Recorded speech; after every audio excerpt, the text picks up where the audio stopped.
السلام علیکم ورحمت الله وبرکاتو. د سلورم رمضان د وظیفې سره تاسو په خدمت کې حاضر یم.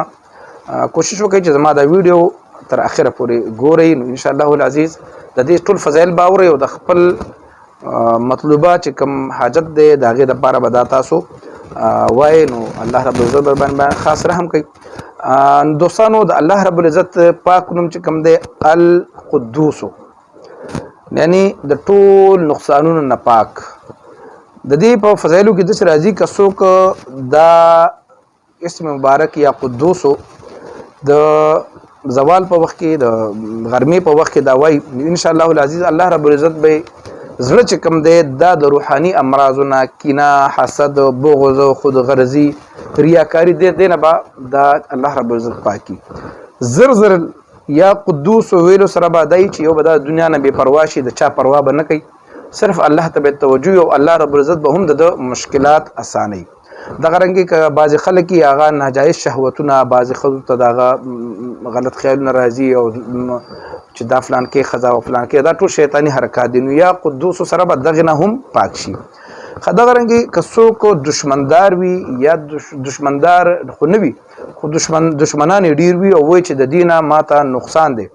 نو هغه چې کوم دی دا یا قدوسو که وایي، نو انشاءالله العزیز دشمن به دته نقصان نشي رسولی. سفر کې دا ډېر بهترین شی دی چې که چېرته یا قدوسو چا وي، نو انشاءالله العزیز سفر به په امن و امان سره 319 ځل که چېرته چا دا اسم مبارک یا قدوسو په خوږ شي باندې دم که خپل مخالفینو باندې وخوړو، نو انشاءالله العزیز مخالفین به د باندې مهربانه شي. 170 ځل که چېرته چا دا ووي او دا ویل، نو انشاءالله العزیز د ده زړه کې به یو خصوصي د الله طرف نه یو نور راشي. او که 40 ورځې څوک په خلوت کې، و دا د رمضان د خدای نه علاوه که چېرته نور وایي چې یاره زه د دې نه نورم فایده والم بغیر د رمضان نه، نو که 40 ورځې په ځان له ځای کې زر پیرې دا چا وي، نو انشاءالله العزیز یو خو چې د څه مقصد وي، که هغه دنیایي وي که اخروي وي، مقصدونو کې هر مقصد راځي، هر جایز مقصد ښه، نو انشاءالله العزیز هغه به الله پوره کوي. او د یو که داسې څوک بیمار وي چې هغه ډاکټرانو باندې ستړی شي او هغه هر قسم علاج وکړي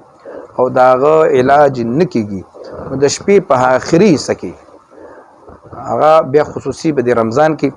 نو زر پیرې که دا چېرته وایي، نو انشاءالله العزیز که د په جسم کې داسې بیماري وي چې ډاکټرانو او دوايانې ورباندې اثر نه کوي، نو د ده د جسم نه به الله رب العزت دغه بیماري ختمه کړي. انشاءالله بله ویډیو سره به بیا حاضرېږم. السلام علیکم ورحمت الله وبرکاتو.